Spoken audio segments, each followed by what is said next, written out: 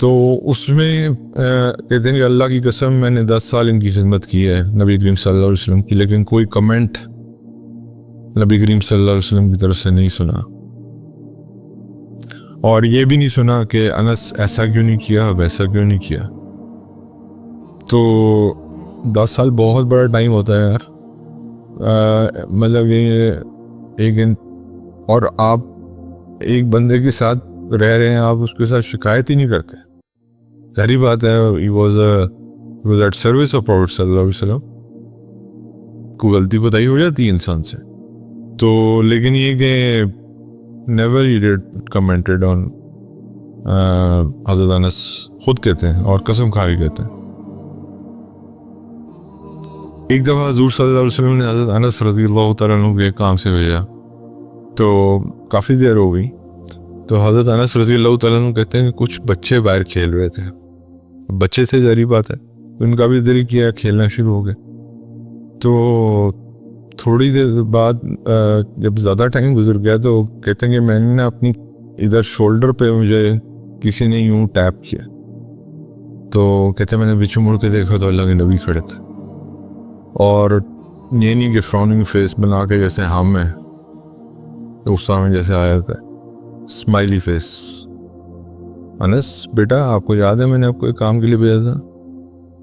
اور ایک روایت میں کہ حضرت انس کو کھیلتا ہوا دیکھ کے حضور صلی اللہ علیہ وسلم خود ہی چلے گئے وہ کام کرنے، حضرت انس کو کچھ نہیں کہا۔ دونوں روایات اپنی جگہ موجود ہیں۔ اس کے بعد جی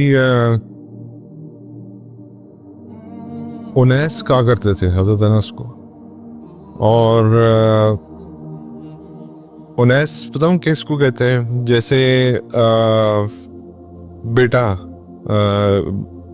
یا بنیا جیسے ہوتا ہے، جیسے قرآن میں الفاظ استعمال ہوتا، تو انیس بھی ایک لفظ تھا جو ایک سویٹ ورڈ تھا جو حضرت انس کے لیے عربک میں وہ استعمال کیا کرتے تھے۔ اور یہی پوچھا اس وقت یہ پہلی روایت میں آتا ہے کہ حضرت جب ٹیپ کیا گیا انیس، یعنی کہ وہ میرے بیٹے، آپ کو یاد ہے کہ میں نے آپ کو کس کام کے لیے بھیجا تھا؟ میرے جیسا انسان ہوتا خدا نہ خواستہ ہو تو کہتا آپ کو پتہ ہی کیا کہتا، تو لیکن حضور صلی اللہ علیہ وسلم کی آپ ذات اقدس کو دیکھیں، پھر یہ فرماتے ہیں کہ واللہ میں نے حضور صلی اللہ علیہ وسلم سے بہت دفعہ ہاتھ ملایا، مصافحہ کیا، اور خدا کی قسم حضور صلی اللہ علیہ وسلم کے ہاتھ جو ہے وہ سلک سے زیادہ ملائم تھے، مجھے ایسے لگتا تھا میں کسی چیز سے ہاتھ ہی نہیں ملا رہا، مطلب اتنے سافٹ تھے کہ didn't give any feeling۔ اس کے بعد پھر قسم کھا کے کہتے ہیں کہ واللہ I never felt میں اللہ کی قسم کھاتا ہوں کہ میں نے کوئی پرفیوم چاہے مشک ہو اس سے زیادہ خوبصورت خوشبو حضور کے بدن سے زیادہ کسی سے کی نہیں سنگی، اور وہ جو تھی وہ حضور کے پسینہ مبارک کی خوشبو تھی۔ مطلب کہ حضرت انس کہتے ہیں کہ اللہ کی قسم حضور کے پسینہ مبارک کی خوشبو جو ہے وہ کسی بھی دنیا کے بیسٹ سے بیسٹ پرفیوم یا مشک سے بہتر تھی۔ اس کے بعد he was one of those جنہوں نے حضور کے ساتھ بیٹھ کے سیکھا بھی، دیکھا بھی، اور پھر اس کو فلفل بھی کیا، یعنی کہ ان ایکشنز کو پورا بھی کیا ہے، صرف سنا ہی نہیں ہماری طرح، اس کو عمل میں بھی لے کے آئے۔ ایٹ دا سیم ٹائم ان کو بہت ساری چیزیں حضور نے خود پڑھائیں، خود بتائیں، یعنی کہ شاگرد بھی بنے، حضور کے ڈائریکٹ شاگرد بھی بنے، اور ساری زندگی وہ چیزیں انہوں نے اپنی یاد رکھیں۔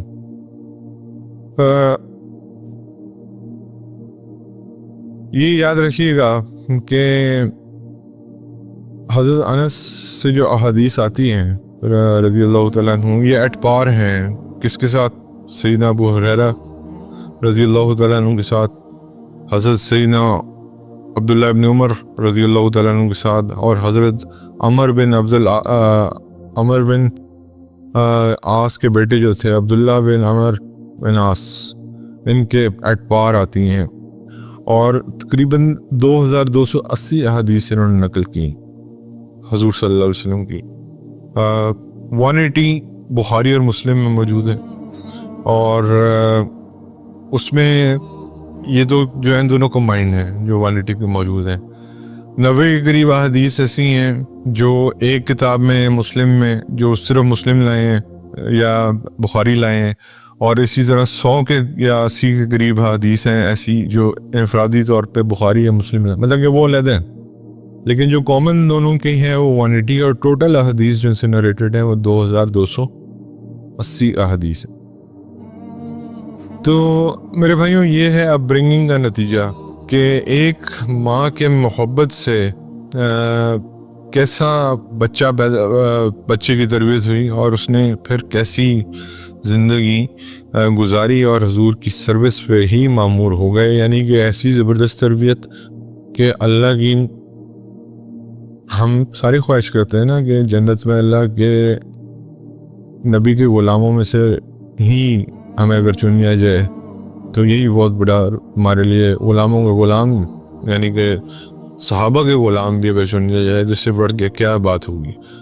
تو انہوں نے تو یہ دنیا میں بھی مطلب کہ اس چیز کا مزہ چکھا، تو یہ ایک والدہ کی تربیت اتنی میٹر کرتی۔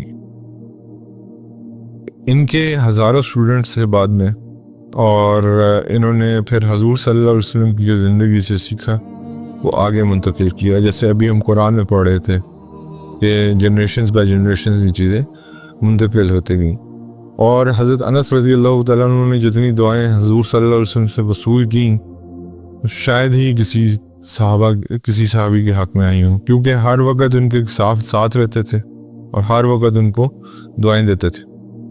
اور اس لیے ہمیں بھی اپنے بچوں کو لان تان کرنے کی بجائے نا دعائیں دینی چاہیے۔ خدا نخواستہ وقت قبولیت کچھ بھی ہو سکتا ہے، اور لعنت تو کہتے ہیں کہ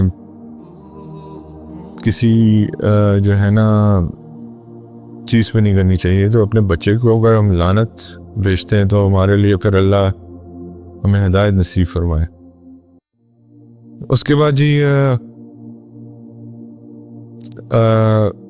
حضور صلی اللہ علیہ وسلم کی خصوصی دعا جو حضور نے حضرت انس کو دی کہ اے اللہ ان کو بہت سارا مال عطا فرما، بہت سارے بچے عطا فرما، اور بہت ساری بلیسنگز اور برکات عطا فرما۔ تو انصار میں سب سے جو امیر صحابی تھے بعد میں وہ حضرت انس ابن مالک تھے، حضور کی دعا اس سے پوری ہوئی۔ اور پھر اس کے بعد حضرت انس ابن مالک کے بچے اور ان کے گرینڈ چلڈرن کتنے تھے؟ 100 حضور صلی اللہ علیہ وسلم کی دعا اس طرح پوری ہوئی۔ اور کچھ پرلز ہیں جی، اس لیے مجھے اور آپ کو بھی اپنے بچوں کو سپلیکیشنز یا دعائیں دینی چاہیے۔ ظاہری بات ہے اللہ کے نبی کی دعا کہاں، ہماری دعا کہاں، لیکن ماں باپ کی دعا بچوں کے حق میں قبول ہوتی ہے۔ تو دوسری چیز یہ ہے کہ ان کی زندگی سے کچھ پرلز جو ہم لے سکتے ہیں۔ حضور صلی اللہ علیہ وسلم کے بارے میں کہتے ہیں کہ میں نے حضور کی سروس کی 10 سال، ہی نیور سلیپٹ می، کبھی مجھے تھپڑ نہیں مارا۔ انہوں نے زبان سے کچھ نہیں کہا تھا، تھپڑ کیا مارنا تھا۔ ہی نیور سور ایٹ می، یعنی کبھی مجھے برا بلا نہیں کہا، کبھی مجھ پہ تیوری نہیں چڑھائی، یعنی کہ فراؤن بھی نہیں کیا، یعنی کہ ان کے ماتھے انور پہ حضور کے کبھی تیوری بھی نہیں آئی، حضرت انس کہتے ہیں 10 سالوں میں۔ اور پھر ایسے قرآن میں آپ کو پتہ ہی ہے کہ اللہ تعالیٰ بھی یہی فرماتے ہیں کہ حضور خلق عظیم ہے، یعنی کہ بہترین اخلاق کس کا ہے؟ اللہ کے نبی کا ہے۔ ایمان والو، جو اخلاق کی جو پیکر ہیں وہ پھر ہمارے نبی کریم صلی اللہ علیہ وسلم۔ اس کے بعد جو ہے وہ میں نے ان سے بہت کچھ سیکھا، اور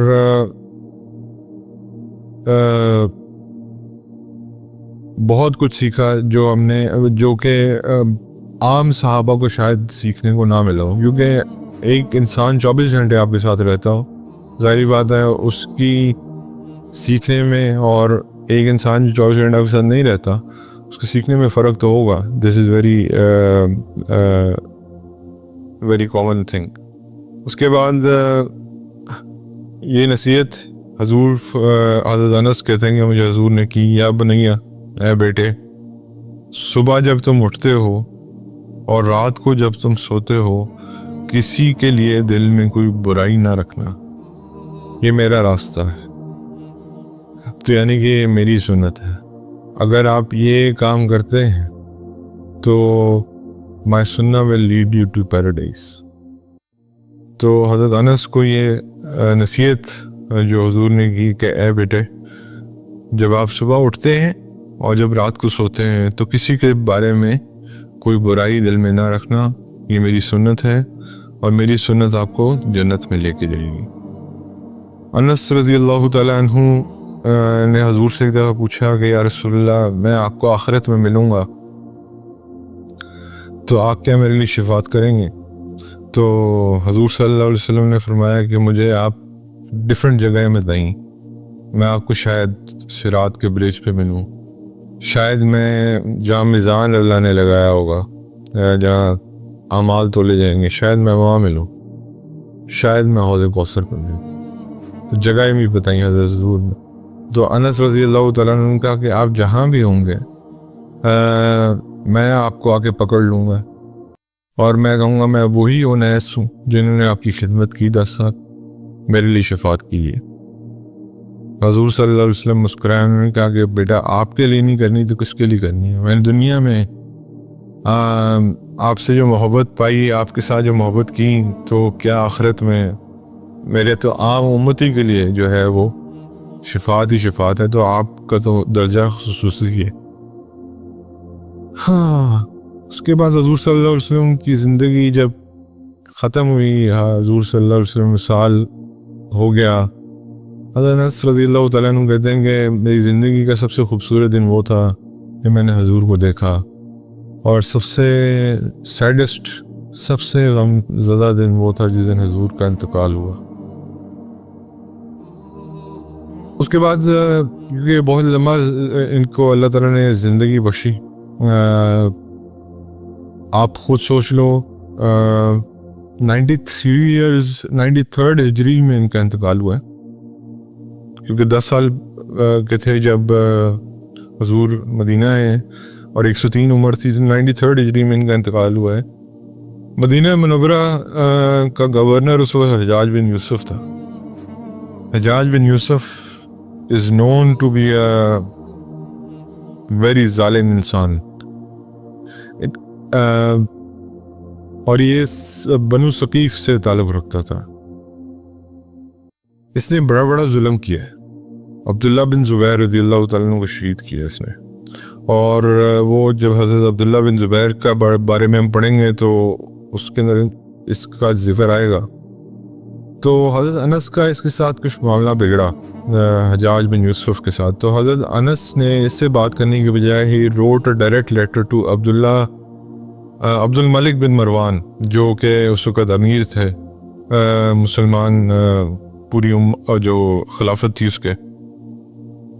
تو عبد الملک بن مروان نے فوراً حجاج بن یوسف کو کہا کہ گو اینڈ اپولوجائز ٹو انس بن مالک۔ انس بن مالک رضی اللہ تعالیٰ عنہ خیر مدینہ منورہ کے اندر سیٹل نہیں ہو سکے اس کے بعد، کیونکہ حجاج کی جو حکومت تھی وہ آپ کو پتہ ہی ہے، میں جو بتانے کی ضرورت نہیں ہے۔ تو 93 یہ بصرہ شفٹ ہو گئے اور بصرہ میں ہی ان کا انتقال ہوا، آج وہیں دفن ہے، اور 93 ہجرہ میں ایٹ دا ایج آف 103 یہ اللہ کو پیارے ہوئے۔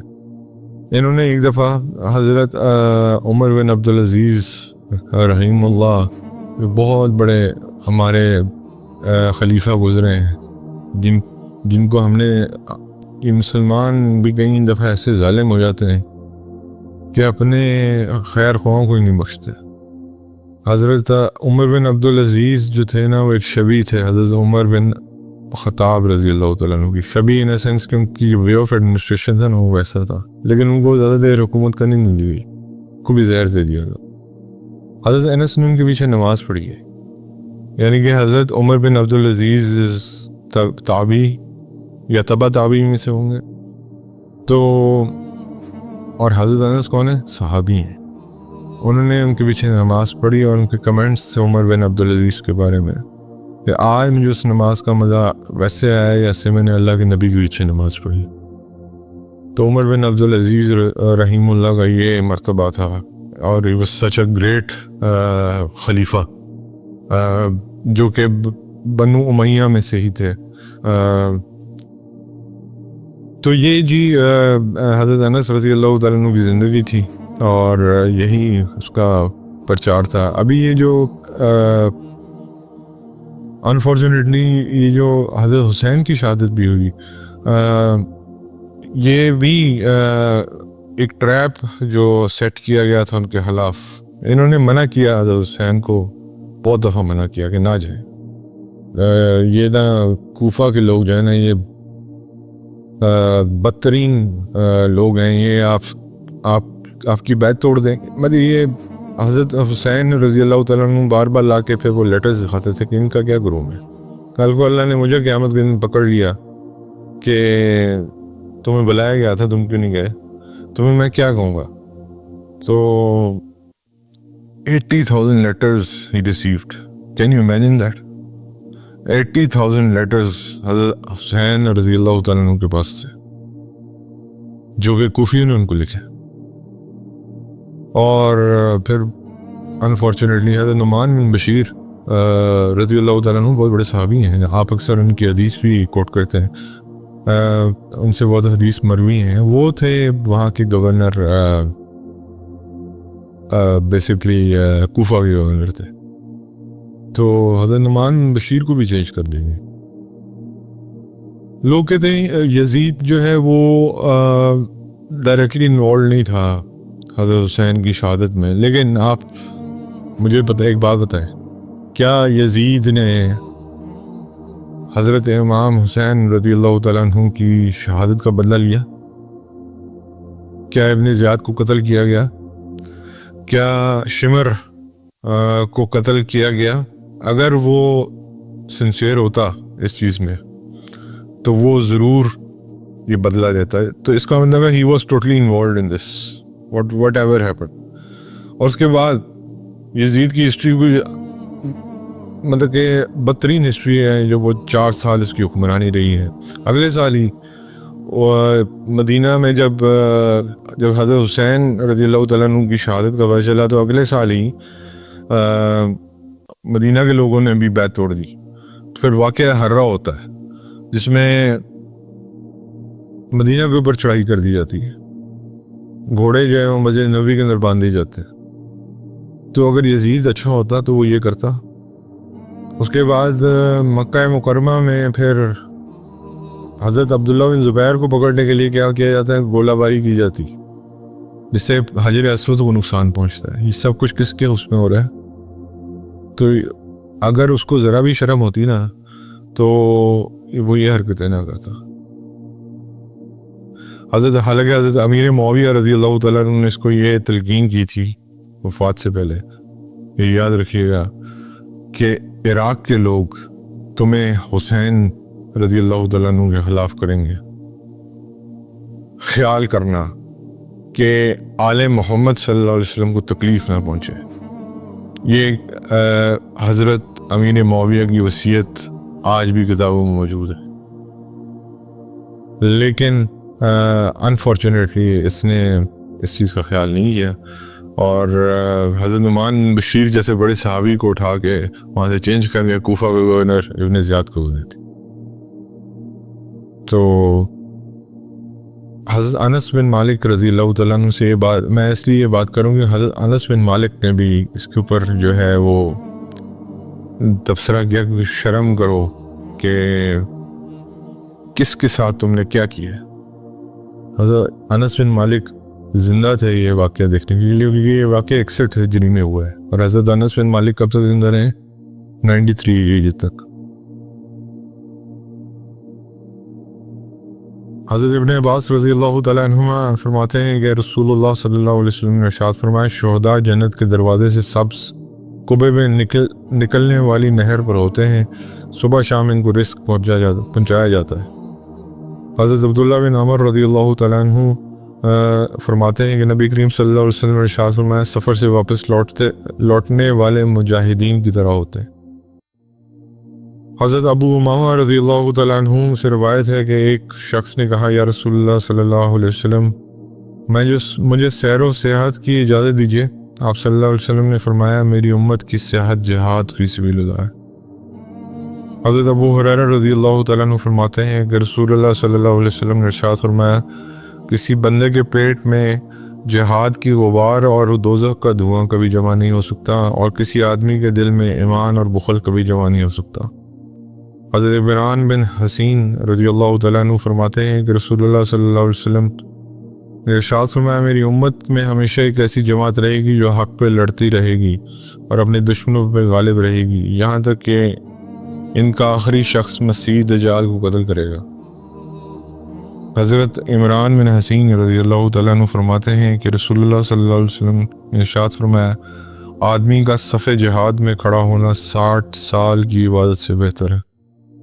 حضرت عثمان بن عفان رضی اللہ تعالیٰ عنہ فرماتے ہیں کہ رسول اللہ صلی اللہ علیہ وسلم نے ارشاد فرمایا جہاد کا ایک دن بغیر جہاد کے 1000 دنوں سے بہتر ہے، اس لیے ہر آدمی کو اپنے اوپر غور کر لینا چاہیے۔ حضرت ابو ایوب انصاری رضی اللہ تعالیٰ عنہ فرماتے ہیں کہ رسول اللہ صلی اللہ علیہ وسلم نے فرمایا جو شخص جہاد میں شریک ہوا اور صبر کر لے یہاں تک کہ اس کو قتل کر دیا جائے یا غالب آ جائے تو وہ قبر عذاب سے محفوظ رہے گا۔ حضرت عبداللہ بن عمر رضی اللہ تعالیٰ عنہ فرماتے ہیں کہ رسول اللہ صلی اللہ علیہ وسلم نے ارشاد فرمایا شہید کے تمام گناہ معاف کر دی جائیں گے سوائے قرض کے۔ حضرت نعمان بن مقرن رضی اللہ تعالیٰ عنہ بیان فرماتے ہیں کہ میں نے اللہ کے نبی صلی اللہ علیہ وسلم کو دیکھا جب آپ صلی اللہ علیہ وسلم دن کے شروع میں جنگ نہ کرتے تو سورج کے ڈھلنے اور ہواؤں کے چلنے تک جنگ کو لیٹ کرتے، یعنی کہ اس کو تھوڑا سا ڈیلے کرتے۔ حضرت ابو بردہ رضی اللہ تعالیٰ عنہ اپنے والد کے حوالے سے بیان کرتے کہ رسول اللہ صلی اللہ علیہ وسلم جنگ کے وقت آواز لگانے کو اچھا نہیں سمجھتے تھے، یعنی کہ اس سے یہ ہوتا تھا کہ دشمن کو پتہ چل جاتا تھا کہ کون کہاں کھڑا ہے۔ اور سہل بن سعد رضی اللہ تعالیٰ عنہ فرماتے ہیں کہ اللہ کے نبی کا ارشاد ہے صلی اللہ علیہ وسلم وہ دعائیں کبھی رد نہیں ہوتی، بہت کم رد ہوتی ہیں یا بہت کم رد ہوتی ہیں۔ ایک اذان کے وقت جو دعا کی جائے، نمبر 2 جو جنگ کے وقت جب گھمسان کی جنگ ہو رہی ہو۔ حضرت سلمہ بنت عقور رضی اللہ تعالیٰ عنہ فرماتی ہیں حضرت سلمہ بنت عقور رضی اللہ تعالیٰ عنہ فرماتے ہیں کہ نبی کریم صلی اللہ علیہ وسلم کا پوشیدہ لفظ کوڈ ورڈ جو آج ہم کہتے ہیں وہ امت امت ہوتا تھا، یعنی کہ اگر جنگ میں لڑائی میں کوئی لفظ بولنا ہوتا تھا تو وہ امت امت ہوتا تھا۔ حضرت سلمہ بن عقور رضی اللہ تعالیٰ عنہ فرماتے ہیں کہ میں نے نبی کریم صلی اللہ علیہ وسلم کے زمانے میں حضرت ابوبکر رضی اللہ تعالیٰ عنہ کے ہمراہ جنگوں میں شرکت کی ہے، ہمارا یعنی اصحاب رسول کا پوشیدہ لفظ کوڈ ورڈ امت امت ہوتا تھا۔ حضرت ابن عباس رضی اللہ تعالیٰ عنہما بیان کرتے ہیں کہ رسول اللہ صلی اللہ علیہ وسلم کا بڑا جھنڈا سفید، آپ کا چھوٹا جھنڈا سیاہ ہوا کرتا تھا۔ حضرت ابو موسیٰ رضی اللہ تعالیٰ عنہ کے بھائی حضرت ابو بردہ بن قیس روایت کرتے ہیں کہ رسول اللہ صلی اللہ علیہ وسلم نے یہ دعا مانگی ہے اللہ میری امت کی اکثریت کو اپنی راہ میں نیزوں اور تعاون کے سبب شہادت عطا فرما۔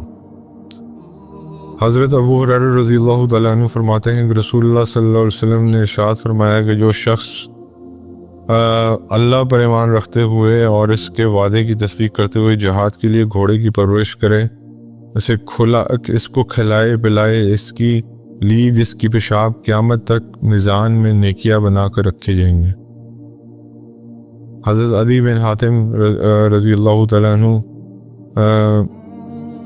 بیان کرتے ہیں کہ انہوں نے اللہ کے نبی صلی اللہ علیہ وسلم سے پوچھا کون سا صدقہ سب سے افضل ہے؟ آپ صلی اللہ علیہ وسلم نے جواباً فرمایا اللہ کی راہ میں خدمت کے لیے غلام یا خیمے سایہ یا جوان اونٹنی پیش کرنا۔ حضرت عمر بن خطاب رضی اللہ تعالیٰ عنہ فرماتے ہیں کہ رسول اللہ صلی اللہ علیہ وسلم کا ارشاد ہے کہ جو کسی مجاہد کی سر کو ڈھانپے اللہ تعالیٰ قیامت کے دن اس کو سایہ عطا فرمائے گا۔ جو شخص کسی مجاہد کی ایسی تیاری کروائے جو خود کفیل ہو جائے اس کے لیے مجاہد کے برابر ثواب ہے۔ حضرت معاذ رضی اللہ تعالیٰ عنہ فرماتے ہیں رسول اللہ صلی اللہ علیہ وسلم نے ارشاد فرمایا جو شخص اللہ کی راہ میں 1000 آیتیں پڑھے اللہ تعالیٰ کو اس کی نبیین، صدیقین، شہداء اور صالحین کی فہرست میں شامل فرما دیتا ہے۔ حضرت عقبہ بن عامر رضی اللہ تعالیٰ عنہ فرماتے ہیں کہ رسول اللہ صلی اللہ علیہ وسلم نے ارشاد فرمایا اللہ تعالیٰ پہرا دینے والوں کی حفاظت فرمائے، چاہے وہ مسجد کے باہر دے رہے ہوں، چاہے وہ سرحدوں پہ دے رہے ہوں، جہاں مرضی ہو۔ حضرت ابو ہریرہ رضی اللہ تعالیٰ عنہ فرماتے ہیں کہ رسول اللہ صلی اللہ علیہ وسلم نے ارشاد فرمایا 3 آنکھیں ایسی ہیں جن کو جہنم کی آگ نہیں چھوئے گی۔ ایک وہ آنکھ جو جہاد میں پھوڑ دی گئی ہو، ایک وہ آنکھ جو فی سبیل اللہ جہاد میں جاگتی رہی ہے، اور تیسری وہ آنکھ جو اللہ کی خوف سے روتی رہی ہے۔ حضرت وحشی بن حرب رضی اللہ تعالیٰ عنہ سے روایت ہے کہ ایک شخص نے عرض کیا یا رسول اللہ ہم کھاتے ہیں لیکن ہمارے پیٹ نہیں بھرتے۔ آپ صلی اللہ علیہ وسلم نے فرمایا شاید تم اپنا کھانا الگ الگ کھاتے ہو، سب لوگوں کو جمع کر کے کھانا کھایا کرو، اس پر اللہ تعالیٰ کا نام ذکر کر لیا کرو، اس میں برکت ہوگی۔ یہ ماشاءاللہ تبارک اللہ میں آپ لوگوں کو دیکھتا ہوں، اللہ تعالیٰ نے آپ کو اس پہ بڑی وہ دی ہوئی ہے، سب کوئی اللہ تعالیٰ آپ لوگوں کو اجر عظیم دے اس پہ۔ حضرت ابن عمر رضی اللہ تعالیٰ عنہ فرماتے ہیں کہ نبی کریم صلی اللہ علیہ وسلم نے ارشاد فرمایا اگر لوگوں کو تنہا سفر کرنے کا نقصان پتہ چل جائے جیسے مجھے پتہ ہے تو کبھی کوئی مسافر ایک رات بھی نہ گزارے، ان کے تنہا سفر نہیں کرنا چاہیے۔ حضرت عبداللہ بن عمر رضی اللہ تعالیٰ عنہ فرماتے ہیں کہ نبی کریم صلی اللہ علیہ وسلم نے ارشاد فرمایا اللہ کی بارگاہ میں بہترین دوست وہ ہے جو اپنے دوستوں کے لیے اچھا ہے، اور اللہ کی بارگاہ میں وہ پڑوسی سب سے اچھا ہے جو اپنے پڑوسی کے حق میں اچھا ہے۔ رسول اللہ صلی اللہ علیہ وسلم کی عادت تھی کہ جب آپ کسی لشکر کو روانہ کرتے تو یوں دعا فرماتے میں تمہارے دین، امانت اور تمہارے خاتمہ اعمال کو اللہ کے سپرد کرتا ہوں۔ حضرت ابو ہریرہ رضی اللہ تعالیٰ عنہ فرماتے ہیں کہ رسول اللہ صلی اللہ علیہ وسلم نے ارشاد فرمایا 3 کھیلوں کے سوا دنیا کا ہر کھیل ناجائز ہے۔ تیر اندازی نمبر 1، دوسرا گھوڑے کی تربیت نمبر 3، اور بیوی کے ساتھ کھیلنا یہ برحق ہے۔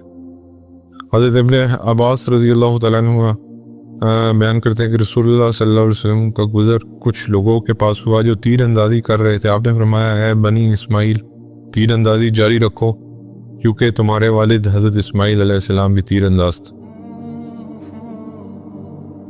حضرت انس رضی اللہ تعالیٰ عنہ فرماتے ہیں کہ نبی صلی اللہ علیہ وسلم نے ارشاد فرمایا مشرکوں کے ساتھ اپنی جان، مال اور اپنے زبانوں کے ذریعے جہاد کرتے رہو۔ اگر جہاد کی توفیق ویسے نہیں ہے تو باقی جان، مال اور زبانوں سے بھی کیا جا سکتا۔ حضرت ابو ہریرہ رضی اللہ تعالیٰ عنہ فرماتے ہیں کہ رسول اللہ صلی اللہ علیہ وسلم نے ارشاد فرمایا جو شخص اللہ تعالیٰ سے اس حال میں ملاقات کرے کہ اس پر جہاد کا کوئی اثر نہ پایا جاتا ہو، اللہ تعالیٰ سے ملاقات کے وقت اس میں رکھنے موجود ہوں گے۔ حضرت ابو ہریرہ رضی اللہ تعالیٰ عنہ فرماتے ہیں کہ نبی کریم صلی اللہ علیہ وسلم نے ارشاد فرمایا جو شخص جہاد کے بغیر مر جائے، تمام عمر اس کے دل میں جہاد کی خواہش پیدا نہ ہو تو منافقت کی حالت پہ مرا۔ حضرت فضالہ بن عبید رضی اللہ تعالیٰ عنہ فرماتے ہیں کہ رسول اللہ صلی اللہ علیہ وسلم نے ارشاد فرمایا ہر مرنے والے کے تمام اعمال رک جاتے ہیں سوائے سرحدوں کے محافظوں کے، ان کا عمل قیامت تک بڑھتا رہتا ہے اور ان کی قبر کے عذاب سے بچاتا رہتا ہے۔ حضرت انس بن مالک رضی اللہ تعالیٰ عنہ فرماتے ہیں کہ رسول اللہ صلی اللہ علیہ وسلم نے ارشاد فرمایا جو شخص صدقے دل سے شہادت کی دعا مانگے چاہے پھر وہ خواہ تبھی موت مر جائے، اللہ اس کو شہید کا ثواب عطا فرماتا۔ حضرت جابر بن عبداللہ رضی اللہ تعالیٰ عنہ فرماتے ہیں رسول اللہ صلی اللہ علیہ وسلم ارشاد فرمایا کرتے تھے جب مجھے شہدائے احد یاد آتے ہیں تو میں خدا کی قسم میری یہ خواہش ہوتی ہے کہ کاش میں بھی اپنے ساتھیوں کے ہمراہ پہاڑ کے درے میں ہی رہ جاتا۔ جزاک اللہ خیر۔ بس